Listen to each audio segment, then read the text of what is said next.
우리에게 주신 하나님 말씀 마가복음 9장 38절에서부터 41절까지의 말씀입니다. 마가복음 9장 38절에서부터 41절 말씀, 제가 가진 성경책으로는 신약성경 70페이지에 있습니다. 마가복음 9장 38절에서부터 41절 말씀, 거룩하신 하나님의 말씀입니다. 요한이 예수께 여짜오되 선생님, 우리를 따르지 않은 어떤 자가 주의 이름으로 귀신을 내쫓는 것을 우리가 보고 우리를 따르지 아니함으로 금하였나이다. 예수께서 이르시되 금하지 말라. 내 이름을 의탁하여 능한 일을 행하고 즉시로 나를 비방할 자가 없느니라. 우리를 반대하지 않는 자는 우리를 위하는 자니라. 누구든지 너희가 그리스도에게 속한 자라 하여 물 한 그릇이라도 주면 내가 진실로 너에게 이르노니 그가 결코 상을 잃지 않으리라. 아멘. 어제에 이어서 아주 파격적이고 충격적인 장면이 계속됩니다. 제자 중 한 사람 요한이 예수께 다가와서 이런 이야기를 했습니다. 예수님, 어떤 작자가 예수님의 이름을 팔면서 귀신을 내쫓고 있길래 우리가 가서 하지 말라고 막고 금지시켰습니다. 이런 이야기를 하죠. 아마 상상력을 좀 발휘해 보면은요, 지금 요한은 굉장히 자랑스럽다는 듯이 다가와서 이야기를 했을 겁니다.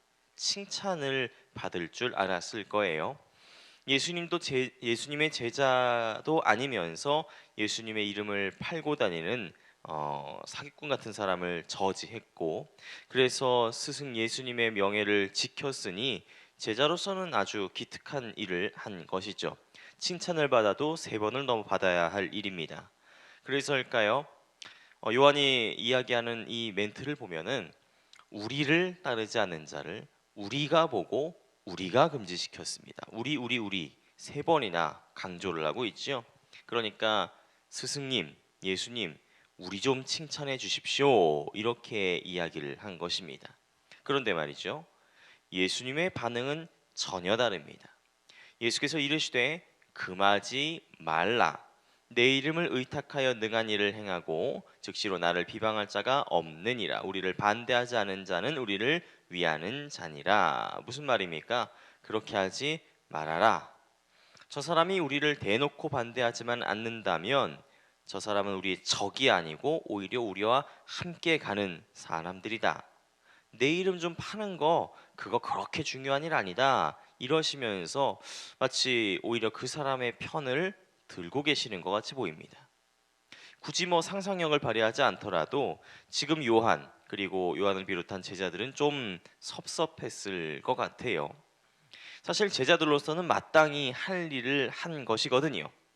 스승이 예수님의 이름과 명예를 지켰고 우리가 예수님의 제자다라는 이런 평판, 뭐 요즘으로 따지면은 자존심, 브랜드 가치 뭐 이런 것도 잘 보호했고 무엇보다 사기꾼을 미연에 검거해서 정의사회 구현에 이바지를 했으니 이건 잘한 일 맞습니다. 물론 뭐 조금 삐딱하게 생각해 보자면은 바로 앞선 본문에서 우리가 지난주에 나눈 변화산 밑에서 이 제자들은 귀신을 쫓는데 실패했었죠. 그런데 저자들은 자신들이 못한 귀신 쫓는 일을 잘만 하고 있으니까 제자들은 뭔가 위기감을 느꼈을 수도 있을 것 같습니다. 우리가 나름 예수님의 직계 제자인데 우리가 못하는 거를 하고 있네? 열받네? 뭐 이러면서 우리 편에게 닥칠지도 모르는 악재를 미연에 치워버린 것으로도 볼 수 있지요. 우리 요즘 익숙한 표현으로는 뭐 조직에 충성한 일 이럴 수도 있고요. 조금 더 전문 용어로 한다면은 나발이를 지킨 일일 수도 있습니다. 어찌됐든지 제자들의 입장에서는 마땅히 할 일 한 것이지요. 칭찬받아야 할 일입니다. 그런데 정작 예수님은 저 사람들을 오히려 두둔하고 계시는 것 같아요. 그러니까 제자들 입장에서는 아주 야속할 수밖에 없을 테지요. 그런데 예수님이 이걸 모르셨을까요? 글쎄요. 제 생각엔 다 아셨을 것 같습니다. 그럼에도 불구하고 예수님은 그들의 편을 아주 대놓고 들고 계신 것이죠. 그 이유가 대체 무엇일까요? 그것은 바로 예수님 말씀 그대로입니다. 저 사람들은 적이 아니기 때문. 그들이 예수님 이름 팔면서 진짜로 사기친 것도 아니에요. 38절을 보면은 귀신을 내쫓았다.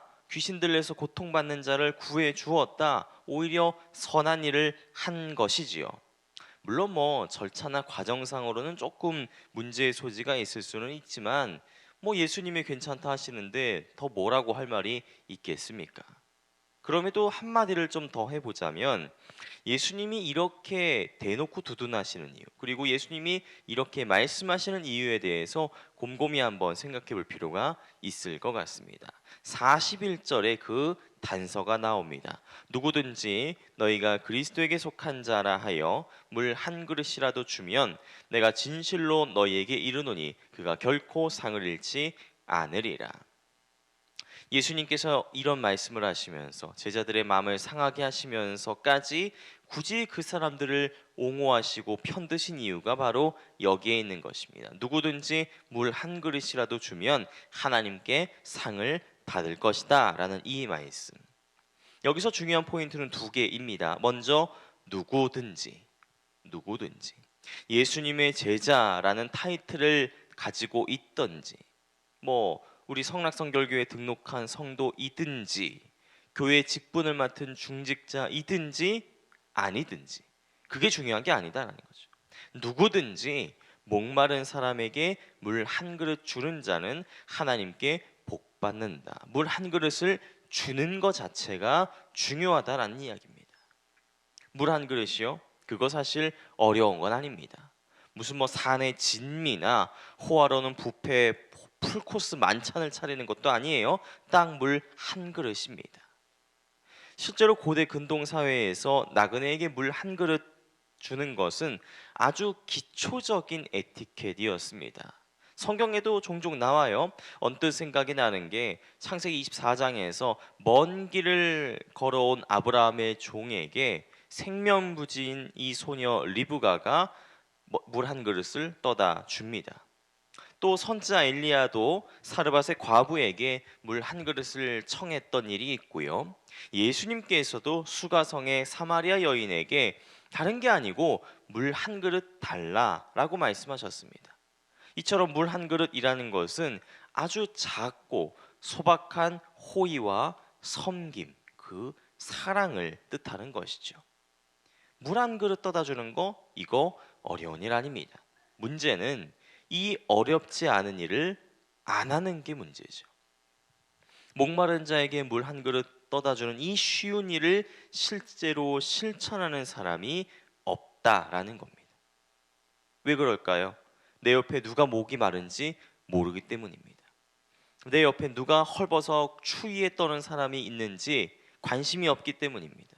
배고파 굶는 이웃이 누가 있는지, 문제와 어려움과 기도 제목으로 인하여서 고통받고 있고 마음에 근심과 염려가 있는 사람이 누가 있는지에 대해서, 어떤 근심이 있는지에 대해서 관심을 가지고 애정을 가지고 그에게 다가가서 물 한 그릇의 작은 섬김을, 사랑을 실천하는 사람이 없기 때문이죠. 그래서 결국 목마른 사람은 목이 타 쓰러질 것이고, 헐벗은 사람은 추위에 얼어 죽을 것이고, 먹을 양식이 없어 굶주린 사람은 그렇게 굶어 죽을 수밖에 없는 것. 그것이 2000년 전 그 당시의 사회의 모습이었고 오늘 우리들의 모습인지도 모르겠습니다. 그래서 오늘 예수님께서는 거듭거듭 당부하시는 겁니다. 심지어 제자들의 마음까지 섭섭하게 하시면서까지 이렇게 거듭거듭 강조하시는 거죠. 누구든지 목마른 사람이 있으면 그에게 실제로 물 한 그릇을 떠다 주라고요. 주변에 도움이 필요한 이웃들에게 관심을 좀 가지라고요.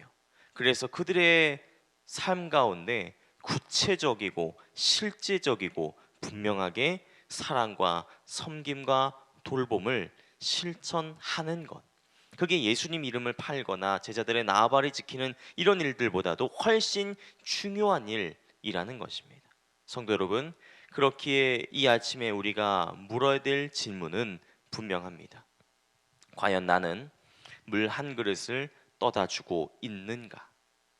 내 주변에 가난하고 약하고 보잘것없는 그 이웃들을 정작 마실 물조차도 없어서 목마른 바로 그 사람들에게 물 한 그릇을 정말 떠다 주고 있는가? 아니면 그저 내가 지금 누리고 있는 이 사내 진미를, 호텔 뷔페를, 이 기득권을, 유익을, 나와바리를 지키는 일에만 관심을 쏟고 정신을 팔고 있지는 않는가? 그래서 나는 과연 그리스도인이라는 이름답게, 예수님의 제자라는 이름답게, 하나님 나라의 백성이라는 그 이름답게 살아가고 있는가? 오늘 이 아침 이 질문이 우리의 삶을 움직이는 주님의 말씀이 되기 원합니다. 우리가 정말 이렇게 살아갈 때 하나님의 말씀이, 그 2000년 전 선포되었던 주님의 말씀이 오늘 이 순간 우리의 삶의 자리에서 살아 움직일 수 있는 것입니다. 주님의 말씀처럼 누구든지 물 한 그릇이라도 주면 결코 상을 잃지 않으리라. 물 한 그릇을 통해서 평생의 배필을 만났던 리브가처럼, 물 한 그릇을 통해서 자신의 아들과 가족 모두가 살아갈 양식과 평안을 얻게 된 이 사르밧 과부처럼, 그리고 물 한 그릇을 통해서 예수님을 만나게 된 사마리아 여인처럼 우리도 물 한 그릇을 통해 주실 하나님의 놀라운 축복을 믿습니다. 그 믿음으로 오늘 하루 기꺼이 우리 주변에 가난한, 약하고 도움이 필요한 바로 그 사람들에게 물 한 그릇, 작은 사랑과 섬김을 실천하며 살아갈 수 있는 우리 모두가 되었으면 좋겠습니다. 특별히 고통받고 있는 많은 이들을 위해서 이 아침 기도하고 중보하는 귀하고 복된 시간 되시기 바랍니다. 기도하겠습니다. 하나님 감사합니다. 물 한 그릇, 그 작고 보잘것없어 보이는 섬김과 사랑, 이야말로 그 어떤 명예, 그 어떤 영광보다 더 귀하고 값진 것임을 믿습니다. 참으로 별거 아닌 것처럼 보입니다만 그 작은 섬김과 사랑을 실천해서 하나님이 주시는 놀라운 축복을 받고 누리고 다시 나누며 살아갈 수 있는 우리 모든 성도들 되게 하여 주옵소서. 이 아침 물 한 그릇이 필요한 바로 그 사람을 위해서 실제로 물을 떠다 주고, 사랑과 섬김과 중보기도가 필요한 바로 그 사람을 위해서 우리의 마음과 시간과 열정을 나누어 기도할 수 있는 우리 모든 성도들 되게 하여 주옵소서. 감사드립니다. 예수님의 이름으로 기도하옵나이다. 아멘. 오늘 함께 나눌 공동 기도문은 교육입니다. 10년 20년 아니 주님 재림하실 때까지 내다보며 다음 세대를 사랑으로 품고 세워가게 하옵소서.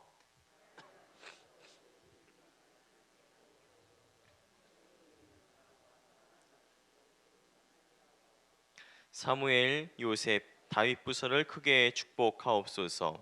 청년부 싱크를 특별히 힘차게 하옵소서. 다음 세대를 아끼며 기도와 섬김으로 길러내게 하옵소서. 교회와 사회의 미래를 말씀으로 열어가게 하옵소서. 아멘. 주님 가르쳐 주신 기도를 드립니다. 하늘에 계신 우리 아버지, 아버지의 이름을 거룩하게 하시며 아버지의 나라가 오게 하시며 아버지의 뜻이 하늘에서와 같이 땅에서도 이루어지게 하소서. 오늘 우리에게 일용할 양식을 주시고 우리가 우리에게 잘못한 사람을 용서하여 준 것 같이 우리 죄를 용서하여 주시고 우리를 시험에 빠지지 않게 하시고 악에서 구하소서. 나라와 권능과 영광이 영원히 아버지의 것입니다. 아멘. 이 시간 함께 나눌 기도의 제목들입니다. 지금 들은 말씀이 내 삶으로 이어지게 하옵소서. 말씀 삶 공동체 성락성결교회 모든 성도들이 하나님이 기뻐하시는 거룩하고 합당한 예배를 드리게 하소서. 보시니 참 좋았더라 말씀 묵상지를 통해 말씀 묵상의 기쁨을 누리게 하소서. 신종 코로나 바이러스 감염증으로 인해 고통받는 이웃들을 위로하시고 더 이상 확산되지 않도록 지켜주소서. 몸과 마음이 아픈 이들, 믿음이 연약한 이들, 여러 가지 상황으로 말미암아 어려움을 당한 이들에게 치유와 회복과 자유함의 역사가 있게 하소서. 시애틀 로고스 라이프 교회를 비롯한 12개 선교센터를 통해 온 세계 선교의 비전을 이루게 하소서. 남북 관계, 북미 관계, 한일 관계 관계를 비롯한 모든 외교적인 어려움 가운데 구체적으로 개입하시어 평화와 번영과 공의와 통일의 길로 인도하여 주소서. 이 시간 함께 나는 공동 기도문과 각자 가지고 나오신 기도의 제목들을 놓고 기도하시면서 삶의 자리로 나아가시기 바랍니다. 기도하겠습니다. 하나님, 2000년 전의 제자들의 그 모습들이 얼마나 나의 모습과 같은지요. 하나님, 정말 내 이름을 위해서, 내 명예와 내 평판과 그리고 내 유익을 위해서 편가르고 금지시키고 비싸게 굴었던 그 제자들의 모습들, 그 제자들이 바로 나의 모습이었음을 고백드립니다. 내 이름이 중요했고 내 명예가 중요했고 내 이익이 무엇보다도 중요했습니다. 그것을 위해서 사람들이 어떻게 살아가고 있는지, 어떤 고통을 당하고 있는지, 어떤 마음으로 숨죽이며 애달파고 있는지 우리는 모르면서 외면하면서 살아왔었습니다. 그러나 주님께서는 말씀하십니다. 누구든지, 우리가 그 누구든지 상관할 것 없이 주님의 이름으로 물 한 그릇